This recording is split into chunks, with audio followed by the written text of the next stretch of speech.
Prime Minister's office, other dignitaries on the dais, distinguished guests. You know, I want to set the context for the issues that we're discussing. When you talk about foreign relations, foreign policy, it's a continuum. It's a process. Relations are built, developed over a period of time.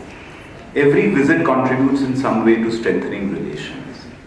So I think that is the way that you should try to understand the implications of this visit. Point number one. Second point I want to say is, I've been here 3 years now. Between 2014 and 2016, do you know the extent of exchanges that we have had? We've had 2 visits of Prime Minister Modi. We have had 5 visits of Honorable External Affairs Minister Sushma Swaraj. We have had 2 visits of Nepalese Prime Ministers to India.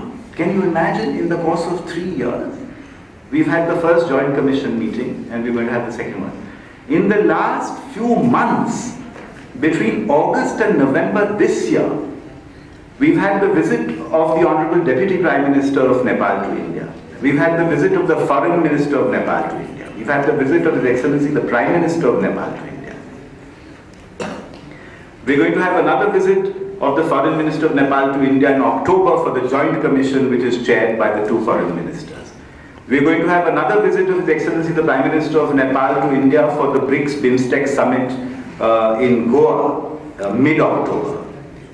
We are then going to have the visit of His Excellency the President of India to Nepal in early November, and the visit of the President of Nepal. So can you imagine the extent of the relationship?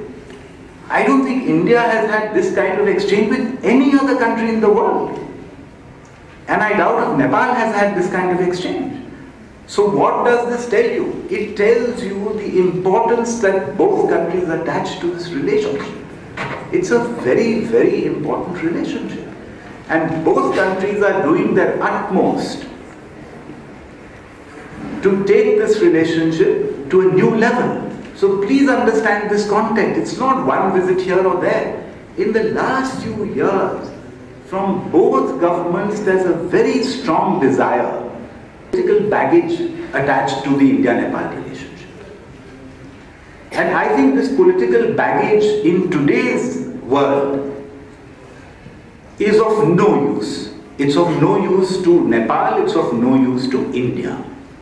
Because this political baggage actually hampers economic cooperation between the 2 countries. So I think we should be more pragmatic. And one of the very significant elements of this visit in particular was that this should be a problem-solving visit. This should be a visit where the targets that the 2 governments have set should be achieved. You see what happens in Nepal, I hear constantly, India projects le leta hai, us pe baith jata hai, implement nahi karna chahta, and nothing gets done. But in India we hear a different story, कि हम project लेते हैं और नेपाल में कोई help नहीं करता, facilitate नहीं करता, there are so many issues, so projects get delayed. So there are 2 sides to this. We both agree that projects get delayed, but the reasons as to why they get delayed are different from the 2 sides. So either you sit back and be happy with the state of affairs and do nothing about it, or you adopt a problem-solving approach, sit together and see what is the problem, get all the stakeholders involved, and then arrive at a solution. So in India, for our projects in India, we have the same problems. So our Prime Minister has set up a system called Pragati, where he monitors himself all major projects that are being undertaken by various ministries of the government of India. And the stakeholders in these meetings are the secretaries, the state governments, the companies that are executing the projects. And the whole effort is to resolve problems. So we thought, and we're very happy that this is there in the communique, that why don't we do something similar for the projects that India is doing in Nepal? So acquisition is a problem, but perhaps Mahaprasad Adhikari ji may have some other issue. So let's meet face to face and resolve these problems. So that is a very important aspect of this visit, and I really don't understand where all this media criticism is coming from. Because to me, this seems to be very critical. That if you have a problem, let's try and resolve it. If both countries are interested in the project, let's try and resolve the problem. If you're not interested and you want to make a political football out of it, then it's a different matter. Then we'll repeat the story of the last 6 decades, when not a single major hydropower project has happened. So we don't want to repeat this past history. We want to move forward. So we must have a problem-solving approach, and I think that's a very significant, very major achievement of this visit. And I hope that what we have agreed in terms of having regular meetings to monitor what's going on and try and resolve these issues will come to light. That's the third or fourth point I wanted to make. The next point I wanted to make is that the focus, as I said, was on implementing existing projects. Now, hydropower, as Gyanendra said, and I think Chandra Khimere said, is a game changer in Nepal. But you must understand what's happening in the Indian power market or in the regional power market to make it a game changer. It may have been a game changer 20 or 30 years ago. If you wait another 10 or 20 years, I'm sorry, this game changer will disappear. What is happening in the Indian power market today, and we had an excellent meeting, everybody is referring only to the communique, excellent meeting between the power minister and the Prime Minister of Nepal, the Indian power minister, where he sketched the Indian power scenario. Today in India, you cannot sell power on the spot market for less than, if it is more than 3 rupees. That means 4 rupees 80 paise Nepali. Can you imagine? So you have to be worried if your projects are not going to be able to deliver power at a cheap rate. Where will you get the buyer? So, please, don't assume that the situation, it's a very dynamic situation. Things are changing. Of course, India has a huge demand. By 2030, we expect, a demand of something like 800,000 megawatts. And right now we have an installed capacity of 300,000 megawatts. Plus we're going in for 100,000 megawatts of solar. So we have big plans. But what I'm trying to say is that, here we tend to keep repeating the same thing as if it's a static world and nothing has changed. The world is very dynamic and things are changing. And you have to study what's going on in the Indian market and see what are the implications for Nepal. So selling power, and the reference was made to the power trade agreement, because this is a point that has been made by the Indian companies as well as the government of Nepal, that you have to implement the power trade agreement. So I want to tell you in confidence, a very good meeting, and our cross-border trade, cross-border policy on power trade is almost ready, and very soon it will be finalized. A power producer who's producing power in Nepal needs to have a PPA with an Indian company. Normally for hydropower projects, 75 to 80% of the power you have to sell on the basis of a long-term PPA. 20%, 25% you can trade on the spot market. So in order to have that long-term PPA, you need to have a certain framework in place to establish that long-term PPA. So this framework is going to be established very soon. So I hope this aspect, which is very critical for the bankability of projects, apart from questions of land acquisition, etc., this aspect I hope will be resolved very soon. So so what I'm trying to say is that there are issues which need to be resolved, and these need to be resolved by the two governments sitting down together and discussing them, rather than through a media kind of approach which tends to cast blame on one side or the other side. I don't think that's helpful in terms of projects. If you read constantly, oh, this company has taken the project, they're really not interested in implementing it. Obviously then nothing is going to happen. So if you start with that preconceived notion, it's a very negative way of doing things. If the idea is that the project is useful to both countries should implement it and facilitate it. So that's the other thing I wanted to say on hydropower. And on transmission lines, I want to say that, we are exporting, I believe, and Yalinji, please correct me if I'm wrong, we are exporting around 300 megawatts of power to Nepal today. And once this Kataiya, Pushaha and Raksol Parwanipur lines are ready later this year or early next year, another 250 megawatts would come in. And once Muzaffarpur, Halkebar gets upgraded to 220 and up to 400 kV, then I think there should be absolutely no power crisis in Nepal. So work on this is moving ahead very rapidly. And what directions to their respective governments, and additional projects have also been agreed. So some of the projects, again Surya mentioned, where a new line of credit would be available, like the Butwal, Hetauda substations, the new Butwal Gorakhpur transmission line, Kaski Polytechnic, and some others. Now on trade and investment, see, one point I've been making for a long time on trade. I don't know how many years we've been hearing about the trade deficit, but what have we done about it? So, how do you address this problem of the trade deficit? If you look at Nepal's trade, if all of Nepal's exports were to go to India, you would still have a trade deficit with India. So there is a structural problem, one. Number two, if you look at the structure of Nepal's imports from India, a third of it is petroleum products, which India in turn imports. A major chunk of the remainder is intermediate goods, which feed into your manufacturing and your industry and your agriculture, fertilizers and so on.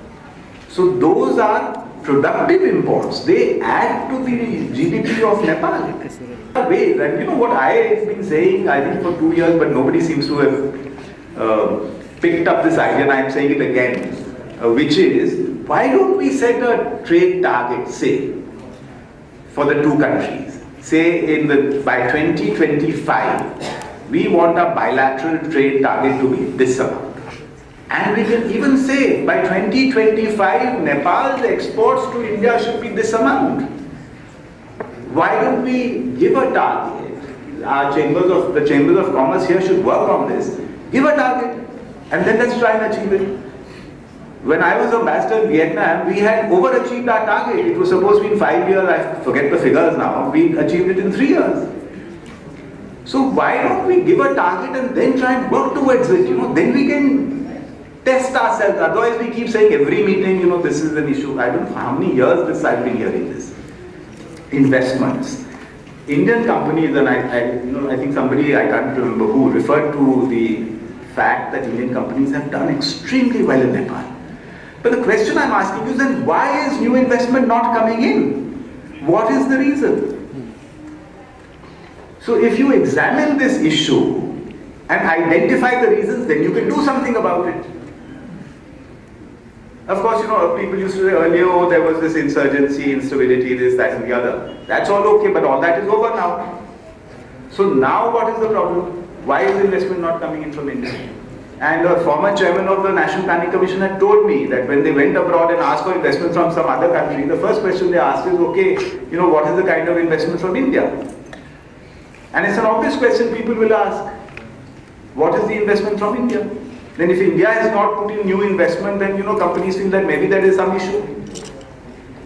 So why don't we have a problem-solving approach and see, okay, let's talk to all the companies here. What are the issues? Maybe it's a small market, etc. But don't look at it like that. Indian investment in Nepal does not necessarily have to be for the Nepalese market. Indian investment in Nepal can be for the Indian market. Like in a globalized world, it's very difficult to say this product is made here, there, or wherever. Because each project has components that are manufactured in so many different parts of the world. So why can't Nepal become a hub for some specific items that feed into the manufacturing process in India? I think, that itself, and you'll have Indian companies coming to invest over here.